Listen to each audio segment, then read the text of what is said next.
Salut à tous, bienvenue pour le premier live des années récré. Nous avons un invité spécial, donc un collectionneur passionné, passionnant, qui vient d'écrire un bouquin.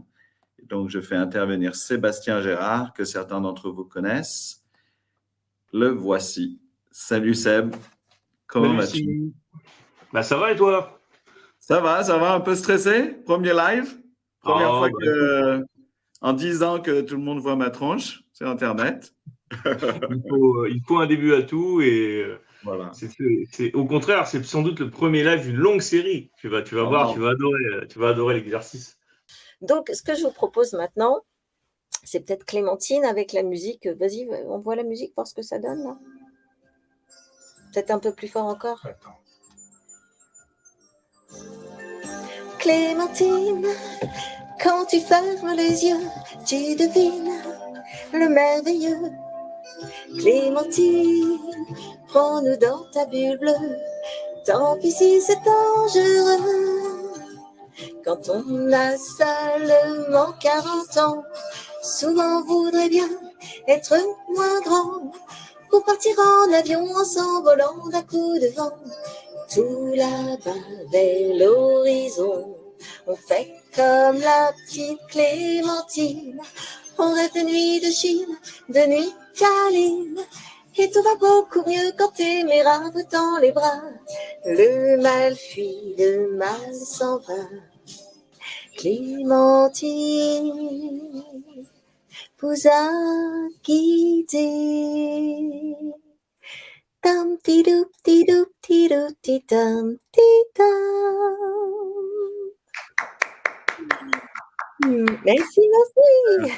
Je me suis adapté à la version japonaise parce que quand même le chanteur japonais, couillu le caribou le type, hein, super voix. Non mais c'est vrai, il a vraiment une super voix et je me suis dit il faut pas qu'on soit en deçà de ce qu'ils ont fait, de la création. Je voulais être à la hauteur de la mélodie, de la composition et du chanteur. Et j'ai essayé de faire en français grâce aux paroles de Pierre Delanoë. Et c'était très performant. Donc, la question que tu m'as posée, la réponse est là. Ce que chantait Luis Mariano et ma formation est performant et Goldorak, c'est performant. En tout cas, accours vers nous, prince de l'espace, et va combattre ton ennemi, c'est des choses qui étaient quand même assez perchées. Ce matin, j'ai écouté votre première chanson, enfin je sais pas si c'est la première, mais une chanson qui s'appelle « J'aime, j'aime ». À un moment, ça monte là. Hein.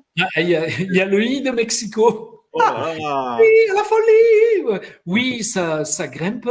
C'est Barclay, en fait, Eddie Barclay, avec Léo Missire, quand ils m'ont signé, m'ont signé pour la voix, en fait.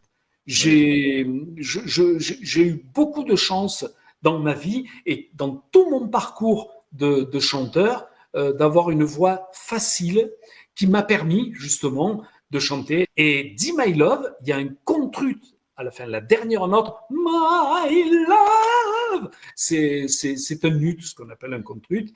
Et c'est vrai que ce sont des notes performantes qui m'ont permis de remplir le frigo tout au long de ma carrière, de faire de l'opérette. Et je me souviendrai toujours la réflexion d'Eddie Barclay, qui m'avait dit, lorsqu'il m'a demandé d'interpréter cette musique, parce que on ne savait pas que ça allait devenir culte, que c'était quelque chose qui allait marquer toutes les générations depuis une cinquantaine d'années, 45 ans maintenant, et avant au Japon. Mais bon, ça a surtout, comme l'a dit Olivier justement, démarré en France très fort. Merci à toi Simon, et puis plein de bonnes choses pour vous tous, d'avoir été présents avec moi pour redécouvrir des vieux souvenirs. C'était une super soirée, nostalgie. Ouais. Ça fait du bien un peu la nostalgie. Ouais, et puis de redécouvrir des choses que j'avais complètement oubliées. On présente Simon. Bravo Simon. T'es né quand, Simon? Mais quand il y a marqué les années récré? Année Récré, c'est un site que je tiens depuis quelques années. Ah, d'accord. On parle de vous, de Dorothée, du Club Doro, de Récré Ah à oui, deux. t'es un fan complet, toi. Quel est ton animateur préféré du Club Dorothée? Vous l'avez payé très cher. Pour dire ça, Oui, c'est vrai, c'est vrai. oui. Allez, on applaudit les cordeliers. Bravo. Alors, Simon, pardon, je me permets cette question. Ce qui est assez marrant, c'est que vous partagez aussi, alors avec votre adversaire cette fois-ci, aussi l'amour du couvre-chef. Le couvre-chef, bah oui. Ouais, J'ai parce beaucoup- que... Ah ouais, ça t'a bien, Simon. Là, on a fait un bon 40 ans en arrière, même un peu Je trouve plus. ça je trouve ça sympathique. J'ai pas du tout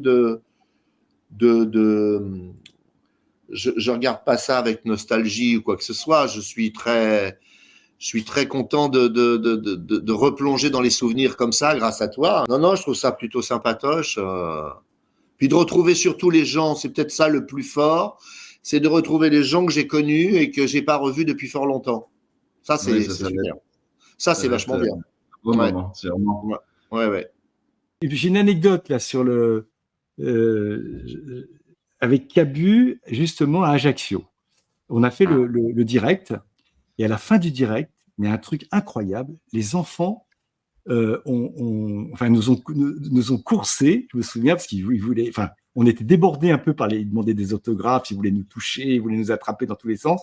C'était charmant. Enfin, il y avait pas de policiers ni rien du tout. Enfin, il y a quelques barrières et puis tout d'un coup les enfants nous ont envahis à un tel point que Jean, qui adorait les enfants évidemment, et moi aussi, mais à un moment donné, on était un peu submergés et du coup, on a commencé à prendre une petite ruelle et puis à s'échapper un petit peu, et les enfants nous couraient après. Et je revois encore Jean Cabu, avec son dossier de dessin, la mèche échevelée, le crayon encore dans la main, le carton, en train de courir à toute vitesse pour échapper à la meute d'enfants qui nous couraient. C'est vrai. En rigolant, bien sûr, c'était très bienveillant, c'était très sympa. Mais qu'est-ce qui m'avait fait rire?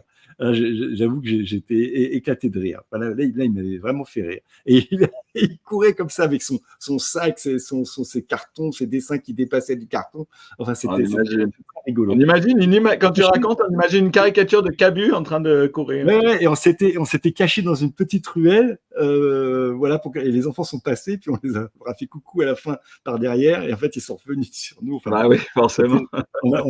Comme des gamins, quoi. Je crois qu'il veut mon Nicky Larson, le générique qui n'existe pas en fait. Hein.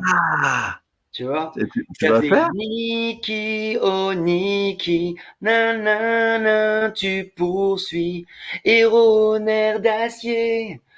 Tu n'as pas peur de tes ennemis, Nicky, oh Nicky. Un truc dans ce genre-là.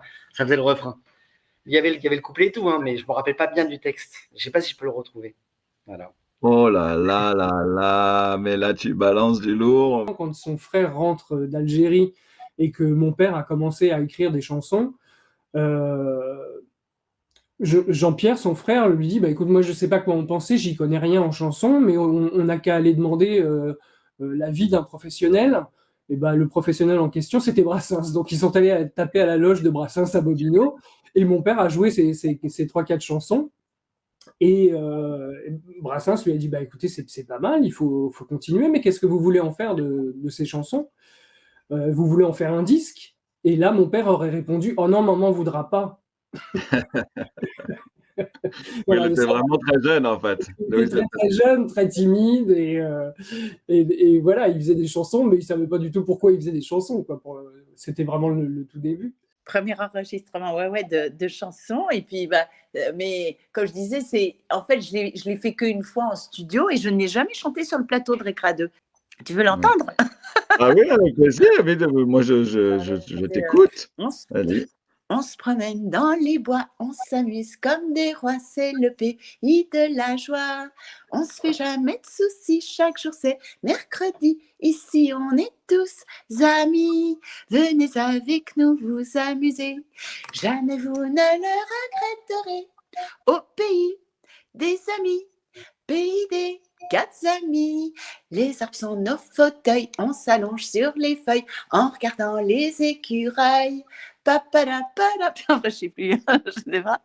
C'est super, merci Jean-Rat. Regarde, t'as vu ce que j'ai trouvé? Oui, je vois. Ah, t'as ça, Parce qu'il y avait les masques César, je sais pas si tu... Incroyable. Non, parce qu'en fait, donc Village dans les nuages s'arrête, on a Croque Vacances et le projet c'est Jean Chalopin qui devait prendre la case du soir avec La vie des bottes et qui devait commencer en septembre. Et finalement, il y a des retards de production, je ne sais pas exactement. Et là, Martine Ancieux donc propose, et ben on va combler. On a la petite speakery hyper moderne et tout ça. Elle va faire l'affaire, je pense. Qui trépigne, qui piétine derrière. Est-ce qu'elle est venue, tu as eu un entretien, elle t'a dit on doit prévoir une émission, qu'est-ce que tu en penses? Parce que toi, tu n'étais pas présentatrice d'émission. Je n'avais jamais animé à part faire de la radio avant, puisque je suis un bébé des radios libres en fait. J'ai fait Carbone 14, des choses comme ça, mais en télé, non, j'avais jamais animé quoi que ce soit, non. Sauf. Quand tu as dit une émission pour enfants, tu t'es dit chouette ou tu t'es dit j'aurais préféré une rock'n'roll? Comment te dire ça? Comment te dire ça? Moi, déjà, dans la vraie vie, j'étais très pop anglaise. Ça se sentait peut-être un peu dans mon look, mais oui, j'étais plus tournée, je vais pas le mentir, plus sur des émissions un peu plus rock'n'roll. J'étais plutôt Cyndi Lauper, Boy George, tout à l'heure, Madonna, etc. Mais c'était pas ça le plus important. C'est si le look que tu apportais pouvait à la limite véhiculer quelque chose de sympa auprès des jeunes, tout en étant bien correct, bien comme il faut. Moi, l'important, c'était d'être bien dans ma peau pour pouvoir faire mon métier d'animatrice et puis pouvoir avoir en face tout cet amour qui se traduisait en carte postale, en petits mots tout doux. Enfin bon, c'était super. Oui, parce que c'était très interactif, ça va être Thilo. D'un autre côté, c'était quand même très, très soutenu. Il faut quand même dire que 3 heures de direct, rien n'était laissé au hasard. Le dimanche soir, on recevait les textes, tout était écrit. Le dimanche soir, donc, on recevait les textes. On avait le lundi pour apprendre tout par cœur. Or, le mardi, on répétait du matin jusqu'au soir. Orly enregistrait toutes ses interventions seule. Ouais. Oui, c'était normal, il fallait la protéger. Elle était une enfant, hein, donc. Et le mercredi, donc, elle était avec nous, bien sûr. Tout ce qui était en plateau à 3 ou 4, tout était répété. Les caméras, les placements, enfin, tous les mots. Il n'y avait pas de place pour l'improvisation. C'était une pièce de théâtre. On était dans un studio où on avait les loges de l'autre côté de la rue. C'est-à-dire que le matin, on participait. Anne-Laurie écrivait toutes les semaines un sketch et on était vraiment déguisés en princesse, en rocker. On courait pendant le dessin animé du studio, c'était à Levallois-Perret, je m'en souviens très bien. On courait, on traversait la rue quand il pleuvait des cordes, on était trempés, on avait la neige, on a tout connu. On s'habillait, on revenait, on faisait le sketch en direct. On repartait, hop, dès que le dessin animé arrivait, en fait, on ne voyait jamais les dessins animés parce qu'on passait notre temps à changer et à traverser cette rue et à revenir. C'était très, très sportif. Non, par contre, moi, je me souviens que je m'asseyais pour regarder les dessins animés. Enfin, chaque opportunité, j'avais un espèce de cube comme ça avec les moniteurs qui sont sur les plateaux. Et à la première occasion, j'adorais les 4 filles du Dr March. Ah ouais, moi aussi. Oh, pardon. Merci. Mais il n'y a pas de honte. Non, il n'y a pas de honte, mais là, c'est Orly qui parle, mais c'est bon. Alors, je me rappelle un truc que je ne supportais pas dans l'émission, c'était le vent dans les saules. Je n'ai jamais compris. Ah oui, le vent dans les saules. Ça me barbait. Je me demandais comment les enfants pouvaient regarder ça. Pour moi, Simon, je te le dis honnêtement, Goldorak, Albator, Xor, pas de problème. Mais pour moi, le plus beau, c'est Il était une fois l'espace. Bon, évidemment, on va l'entendre. Quel plaisir à chanter. D'ailleurs, dans mon spectacle Le Grand, franchement, je chante cette chanson parce qu'elle a marqué une époque. Je crois que c'était 1983. Oui, c'est ça. Ah, c'était un moment magique. Dans le studio, quand j'ai entendu les cordes, j'avais l'habitude avec Michel Legrand, ça a été mon premier producteur. On a fait beaucoup de choses ensemble.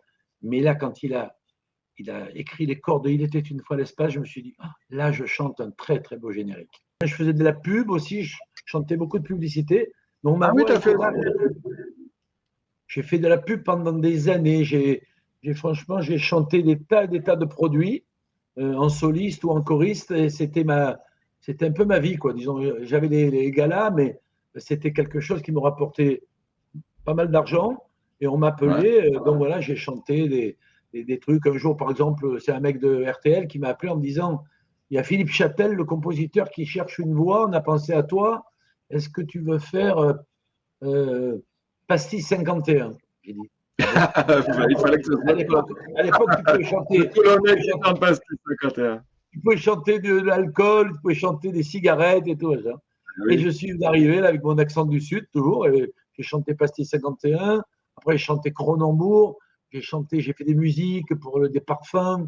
Oui, ça, c'était un peu au milieu de ma vie de chanteur, compositeur. Voilà, je travaillais beaucoup avec des publicitaires.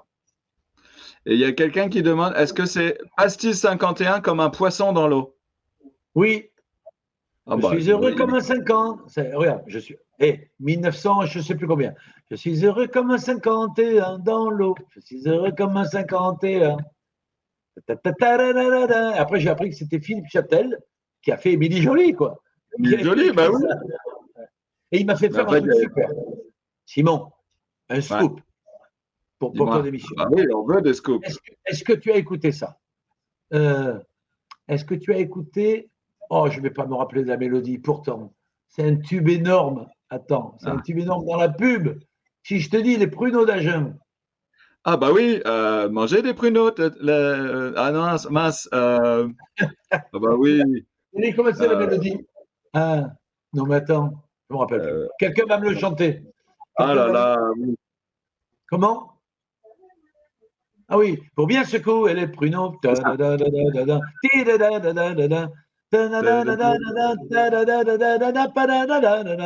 bien oui, Philippe Châtel. Ma voix vous accompagnera et je vous aiderai chaque fois que vous aurez besoin de moi. Ouais. Ma voix vous accompagnera. Et ben, vous nous avez accompagnés pendant quelques années, ça fait. Oui, alors. Est-ce que le Grand Schtroumpf, c'est votre premier rôle, là, en 78, ou il y avait des choses déjà bien avant? Il y avait déjà des films d'animation. Je ne sais pas si le croque-note, je ne sais pas de quand ça date. Disons que le rôle important, c'est le Grand Schtroumpf. J'ai eu vraiment l'honneur, ça c'est un honneur immense, d'être choisi par Peyo. Directement par Peyo. Ah oui. Par le créateur des Schtroumpfs. Donc, le Grand Schtroumpf, ce n'est pas mon camarade Gérard Hernandez qui a créé la voix, c'est moi. Alors, c'est vrai qu'on se souvient plus parce que l'été, lui, c'était le dessin animé de 20 minutes qu'on avait le recréat de. Mais de toute façon, on va dire que sur les différents personnages que nous avons tous joués, les personnages ne nous appartiennent pas. Les voix ne nous appartiennent pas. Un jour, je fais ça. Un jour, je vais jouer le Cid. Un jour, je vais jouer Hamlet. Et donc, ensuite, ça va être Gérard Philippe, etc. Donc il faut pas... ça ne nous appartient pas. On est heureux de les incarner. Et il est vrai que faire le Grand Schtroumpf avec cette équipe de Belges géniaux qui ont bercé nos enfances, c'était extraordinaire. Et là, donc, il y a Johan qui nous attend patiemment dans le studio, donc je vais l'accueillir. Ben oui, nous allons l'accueillir. Nous allons l'accueillir, bien sûr, tous ensemble. Salut. Salut. Ça va? Oui, ça va bien. On démarre sur les chapeaux avec plein de souvenirs d'enfance et puis la présence j'ai adoré. C'était génial d'être dans les coulisses comme ça et de pouvoir voir tout ce que tu as fait, Michel. Et je ne savais pas à quel point tu m'avais aussi accompagné. Merci. C'est magnifique. Moi, en préparant cette émission et celle de jeudi, mais en fait, je me suis rendu compte de choses de fou. Mais c'est parce qu'on ne s'imagine pas, toi aussi, Johan, la liste de. On ouvre aux places Wikipédia, déjà, elles sont plus longues que n'importe qui dans le monde. Hein. C'est incroyable. Donc, oui, mais vous avez assez d'une vie pour faire tout ça. Oui. Mais ce qui compte, c'est bon, il y a des listes de boulot, effectivement, mais le plus fort, c'est quand on le voit bosser, lui. parce qu'il anime ses personnages. C'est un régal de le voir incarner et puis transmettre. Il est au micro, mais il est avec tout le monde. Il est avec tous les gens qui sont chez eux, etc. Moi, j'adore voir les comédiens jouer aussi, et c'est ce qui me fait vibrer. Oui, parce que vous, comme on dit, des studios de doublage, comment vous appelez ça, l'endroit où vous faites les voix? Oui, Studio de doublage. Donc, ça doit être très animé, parce qu'il faut que vous soyez concentré sur votre écran pour lire les textes, j'imagine, mais en même temps, ça doit gesticuler, ça doit bouger, ça doit…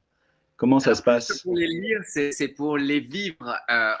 Moi, je ne sais pas si tu fais ça, Michel, mais c'est de se créer sa petite bulle comme au théâtre, etc., pour avoir sa concentration et pouvoir incarner après le personnage, et vraiment que les mots soient empreints de tout ce qu'on a pu ressentir dans la VO, et essayer d'être le plus humblement proche du personnage en VO.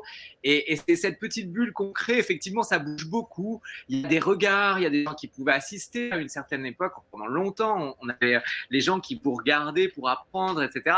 Donc oui, tu as beaucoup de mouvements, mais c'est comme au théâtre, c'est les gens qui se lèvent, qui s'épanouissent. Enfin, moi, j'ai tout vécu au théâtre aussi, et c'est fantastique ce mouvement aussi. En 1976, vous allez faire l'été, mais vous allez aussi… Désolée, vous êtes statique, je ne sais pas quand est-ce qu'il faut que je reprenne. C'est du direct, c'est la joie du direct. C'est la joie du direct. Je ne sais pas quoi faire. Chez moi, ça ne bouge plus. Hein. Alors, est-ce que je continue en écoutant sur mon grand écran, peut-être? Je ne sais pas. I don't know, Simon. Au secours. Ah, voilà. Ah, il se passe quelque chose. Une page de pub. Mais en fait, c'est vous la speakerine. Ah, là, ça s'en va. Voilà. En fait, c'est comme en condition du direct, vous êtes la speakerine. Voilà, maintenant, je t'entends très bien. Ah, ça remarque. Ah, bah super. Je ne sais pas ce qu'il y a eu. Bon. Et ça y est, je le repère. Alors, on va écouter la chanson de 19… La chanson de 19… La chanson de 1976. Ah ben exactement, je reprends mon rôle. Hein. Et c'était ça le boulot. Hein. Mais sachez que c'est vraiment un incident complètement, comment on disait, indépendant de notre volonté. Indépendant, voilà. Nous sommes désolés de cet incident indépendant de notre volonté. Mais notre programme va reprendre avec Simon Lautier dans quelques instants. Et nous vous remercions pour ces quelques minutes de patience que vous voulez bien nous accorder. Merci, à tout à l'heure. Bah, c'est super. Indépendant. Ah, il fallait que ce soit indépendant de notre volonté. Voilà, oui. Écoutez, il y a déjà l'incident. Alors, si c'est en plus dépendant de notre volonté, ça ne va plus. Pour moi, j'y suis allé un peu au culot en vous invitant. Je me suis dit, bon, ils ont peut-être mieux à faire que de venir sur les années récré. Et vous avez tout de suite répondu oui, très gentiment. Et vous êtes là et on va passer un super moment ensemble. J'espère pouvoir vous sortir des petites surprises aussi. C'est ce que j'aime bien faire avec mes invités. Alors, on va peut-être rappeler que donc, Damien, vous avez dû le voir, j'ai mis un petit extrait hier en teasing. Oui. Damien et Amélie ont travaillé ensemble, au moins sur les mini-pousses, peut-être sur d'autres choses. Mais Damien faisait donc le jeune homme Éric Legrand et Amélie une des petites Lucie Mini. Les mini. Ah, c'est pas un bon souvenir? Si, mais j'ai le sentiment que, je sais pas, ça date de 300 ans avant Jésus-Christ. Ça fait longtemps. Hein. Ça commence à dater. Mais vous êtes sur les années récré, alors on parle beaucoup de trucs un peu nostalgiques. Hein. Je me souviens très bien, moi. Ouais, moi aussi, je m'en souviens très bien. Il y avait Odile. Oui, il y avait Odile Schmidt qui faisait son frère. Voilà, hein, exact. Ouais, c'est ça. D'accord, oui. Bon, sacré. C'était sympa. Hein. Ouais. C'est une belle époque. Et toi, je pense qu'on peut avoir 14 ans, 15 ans, même pas. Je sais pas, il faudrait ressortir l'année, mais non, je pense que j'étais même peut-être plus jeune que ça. Ah, si. Je dois avoir 14-15 ans, peut-être. Ouais, c'est ça, ouais. C'est tout jeune. On va voir la date dans le petit. J'avais fait un petit montage là, pour présenter un peu pas vos carrières, parce que ce serait impossible. Vous avez des carrières de fou. Quand au début, on pense à une voix, on se dit, ah, alors voilà, Amélie, évidemment, Candy, Damien, moi, j'ai cherché, je voulais la voix d'Atreyu. Et après, quand j'ai vu le CV, je me suis dit, mais c'est pas possible. Comment on fait pour faire autant de doublage dans une vie? C'est incroyable. Quand je regarde mon CV, ça me fatigue d'avance. Je me dis, c'est pas possible d'avoir fait tout ça. Mais c'est vrai, on travaillait beaucoup, beaucoup. Il faut dire qu'il y avait beaucoup de chaînes de télé, il y avait il y avait la 5, il y avait tout ça, quoi. Puis il y avait beaucoup de produits, beaucoup de dessins animés, beaucoup de séries, alors qu'aujourd'hui, il y a plus des émissions sur la cuisine, sur les trucs comme ça, quoi. Enfin, bon, voilà. Donc, il y avait beaucoup moins de comédiens qui faisaient du doublage, je pense. On Ça, était c'était plus, il y avait moins de monde. Donc, quelqu'un a mis, j'ai vu les Mini-Pouces 1985, oui, c'est ça. Donc j'avais 14 ans. Ouais. Mais oui, il y avait quand même moins de comédiens. Peut-être. Il y avait moins de comédiens il y a et plus de travail, en fait. C'est ça. Il y a les copains qui demandent si vous accepteriez chacun de nous faire un petit extrait. Un extrait de quoi? Bah, de ce que vous avez envie. On va pas en plus vous dire tu me fais ci, tu me fais ça. C'est pas obligé, hein. Si vous avez envie. Damien, vas-y d'abord. Je sais pas, en fait, j'ai pas de phrase forcément mythique. Alors si, dans Grey's Anatomy, on m'a souvent demandé la phrase de... Donc, je faisais le docteur Mamour, mais je sais pas, donc Patrick Dempsey, Derek Shepherd. Alors il dit souvent, c'est une belle journée pour sauver des vies. Ah, Meredith, c'est une belle journée pour sauver des vies. Et sinon, après les autres, j'ai pas de phrase très réellement mythique. Ah si, il y a la devise des Lannister, là, j'ai vu tout à l'heure passer, c'était quoi déjà? C'est un Lannister paie toujours ses dettes. Mais c'est ma voix, hein. Un Lannister paie toujours ses dettes. Je sais pas de... Oui, celle-là, tu la pousses pas plus que ça. J'ai doublé Charlie et la chocolaterie. Alors, il dit je vous serre chaleureusement la main. Bienvenue à la chocolaterie. Bon, c'est comme ça, c'est un peu en haut, comme ça, voilà. Amélie, elle dit, oh non, pas mon tour, pas mon tour. Amélie, on n'a pas bougé. On peut chanter Mimi Cracra ensemble, si tu veux. Oh là là, non, Sherlock Holmes, on n'en a pas parlé. Ah oui, alors il y a quelqu'un qui a demandé en plus, tu vois. Super. Non, mais t'as qu'à me le mettre, je peux pas chanter. Ah d'accord, non, c'est pas besoin, c'est pas nécessaire. T'inquiète, on la mettra en... Voilà. On la mettra en... T'inquiète, pas de souci. On peut aller sur ta chaîne YouTube et puis on peut t'écouter autant qu'on veut. Voilà. Simon, rédacteur web et fan de dessins animés. Salut Simon, bonne chance. Simon du Havre, web rédacteur. Ouais. Pour quel domaine? De quoi vous parlez? Moi, j'ai un site qui parle des émissions jeunesse des années 70, 80, 90. Et vous avez un rêve lié au dessin animé? Bah, aux émissions jeunesse, en tout cas, c'est d'interviewer Dorothée. J'ai la chance de temps en temps d'interviewer J'ai Amélie Morin, la voix de Candy, la semaine dernière. Ok.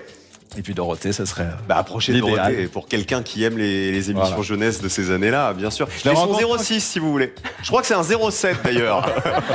Ah bah j'ai déjà deux numéros, ça va m'aider. Ça fait beaucoup de combinaisons quand même. Hein. Coucou Simon, je suis content, hein. Franchement, la carte que tu m'as envoyée, elle était très jolie. Et pour mon anniversaire, ça m'a fait énormément plaisir. Hein. Il y a quelqu'un qui dit qu'il est tellement content de vous voir qu'il est en train de pleurer un peu, de verser sa larmichette. Mais moi aussi, je suis contente d'être là, je vous assure. Je suis contente d'être là, j'étais heureuse de voir toutes ces images qu'on ne voit plus, comme vous dites Simon, qu'on ne voit plus nulle part. Et ça me fait tellement plaisir. Et puis du coup, grâce à ce succès, donc l'oiseau et l'enfant, vous avez traversé le monde. Et puis à un moment, vous avez fait escale, je ne sais pas, c'est un bateau qui a dérivé, qui vous a emmené sur cette île. Ou c'est la rencontre. Sur les enfants? Oui. Mais c'était un rêve, moi j'adorais aller là. C'était vraiment, alors Joinville-le-Pont, mon mari me disait, bon, on a rendez-vous à Joinville-le-Pont. Je dis, ouais, super. Et donc on partait rire avec... C'était un peu votre cours de récréation entre tous les voyages. Ah, mais vraiment, c'était rire avec Casimir, avec Hippolyte Gérard qui était très très très drôle, qui me faisait beaucoup rire aussi, avec Jean-Louis Terang, le monsieur du snob, et enfin avec tous les personnages, parce que tout le monde était vraiment adorable, Julie, François, tout le monde était, monsieur le facteur, enfin tout le monde était adorable. Tu as bossé avec Jean-Jacques Goya, je me suis aperçu que tu avais bossé chez AB Productions. Donc avec. J'ai commencé chez AB Productions même, oui. Et maintenant, avec Casimir, là, tu vas... La boucle est bouclée, n'est-ce pas? Je ne sais pas, est-ce qu'il en reste encore? Oui, mais c'est fou parce que Non, mais- finalement, pour moi, c'est vrai que c'était une vocation, mais bon, quelquefois, on peut aussi enterrer ses rêves d'enfant et ne pas les vivre. Toi, je sais que tu les as pas enterrés non plus. On est quelques-uns, au contraire, les avoir fait vivre. Et voilà. Et moi, effectivement, c'est marrant. J'ai baigné là-dedans tout le temps. Et mon tout premier boulot, là où ça s'est ouvert en premier, c'est AB Productions. Donc, c'est quand même fou. C'est très touchant de le voir, cet épisode, parce que j'adorais tous. Patrick, Jean-François, Eliane, Henri Bon, voilà, Yves Brunier, tous ces gens-là, vraiment, c'était des gens merveilleux, très attendrissants, très à l'écoute. Voilà, il y a une ambiance extraordinaire. Je pense que c'est une des qualités de Christophe Izard, une des nombreuses qualités de Christophe Izard, c'est d'avoir pu réunir une vraie équipe qui s'entendait parfaitement. On se complétait tous. Ils sont tous partis, vous vous rendez compte, à part Yves Brunier, évidemment, qui est toujours là, mais ils sont tous partis, ça fait vraiment bizarre. Vous avez bien fait de m'inviter, parce que je suis le dernier. Coucou Nestor, comment tu vas? Bonjour Simon, ça va? Bah, ça va super, ça me fait très plaisir de te recevoir ce soir. Oui, c'est vrai. Attends. Qu'est-ce que ça te fait de revoir tous ces souvenirs? Ah, j'adore. J'ai l'impression de rajeunir. Tiens, allez. Hop. Ah oui, Ah oui, bah, tu dois avoir chaud avec ton bonnet. oui, c'est trop chaud. Je voulais te demander comment tu avais rencontré David. Mais dans la rue? Dans la rue? Il se promenait? Bien Et puis oui. depuis, il ne te lâche plus. Voilà. Maintenant, je ne lâche plus non plus. Hein. Attends, vous vous lâchez plus l'un l'autre. Yeah. Ah, Bon, c'est bien. C'est une voilà. belle amitié. Oui, on adore. On sait qu'on s'amuse beaucoup.